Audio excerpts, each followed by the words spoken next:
Number சிஸ்டம்ல இது வரைக்கும் நேச்சுரல் நம்பர், ஹோல் நம்பர் கத்துக்கிட்டாச்சு. இப்ப ஹோல் நம்பர்ல பண்ற அரித்மெட்டிக் ஆபரேஷன்ல அவங்க ஒரு பிரச்சனையை ஃபேஸ் பண்றாங்க. அந்த பீரியட்ல நம்மள மாதிரி நம்பர்ஸை, அதாவது டெசிமல் நம்பர் சிஸ்டம் யூஸ் பண்ணாத காலத்துல அவங்க கால்குலேஷன் எல்லாம் கொஞ்சம் வேற மாதிரி இருந்தது. இப்ப நம்ம பண்ற addition, for instance decimal number சிஸ்டத்துல எப்படி இருக்கும்னா 10 + 16 அப்படின்னா 0 + 6 6, 1 + 1 2 இப்படி எழுதுவோம். இதே ஏன்ஷியன்ட் நம்பர் சிஸ்டத்துல ஃபர்ஸ்ட் செஸ் போர்டு மாதிரி இருக்குன்னு உங்களுக்கு நான் சொல்லியிருக்கேன். அந்த செஸ் போர்டில் ஃபர்ஸ்ட் ரோல 10 குச்சியை அடுக்குவாங்க.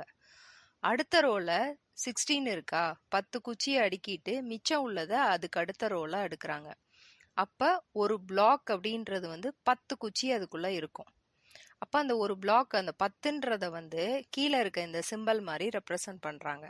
இல்லைன்னா நீங்க இமேஜின் பண்ணிக்கோங்க, ரோமன் நியூமரல்ல எக்ஸ்.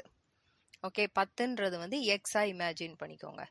இப்ப 2 எக்ஸ் 6 கோடு, அதாவது 6 குச்சியை வச்சிடுறாங்க. இதுதான் அவங்க ஆன்சரா இருந்தது. அடுத்து அடிஷனோட இன்வர்ஸ் ஆபரேஷன், அதாவது சப்ட்ராக்ஷன். 24ல இருந்து 16 சப்ட்ராக்ட் பண்றீங்க. 4ல இருந்து 6 போகாது.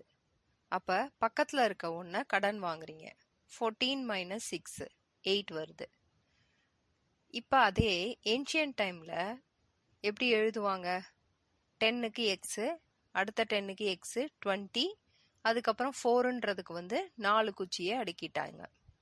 அடுத்து 16 ஒரு எக்ஸ், அப்புறம் 6 குச்சி வச்சுட்டாங்க. இப்ப ஒரே மாதிரி இருக்க 2 பொருளை எடுத்துடணும். அதாங்க டேக் அவே ஆப்ரேஷன். இப்ப மேல 1 இருக்கா, கீழேயும் 1 இருக்கா, அதை எடுத்துடுங்க. மேல 1 கீழே 1 இப்படி பண்றதுதான் டேக் அவே ஆப்ரேஷன்.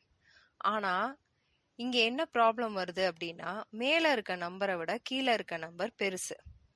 ஸோ இதை இப்ப என்ன பண்ணுவாங்க அப்படின்னா, எக்ஸ் எக்ஸ் 4க்கு குச்சி அடுக்கியிருக்காங்களா, இந்த 4 குச்சிக்கு அடுத்து வல்ல எக்ஸ பிரிச்சு மறுபடியும் 10 கோடு போடுவாங்க. அப்ப மேல இருக்க எண்ணும் கீழே இருக்க எண்ணையும் நம்ம ஈக்குவலா இருக்கிறது எல்லாத்தையுமே எடுத்துடணும். அப்ப மிச்சம் 8 வருது. இப்ப இந்த கீழே இருக்கிறத சம் பாத்தீங்கன்னா உங்களுக்கு இன்னும் நல்லா புரிஞ்சிடும்.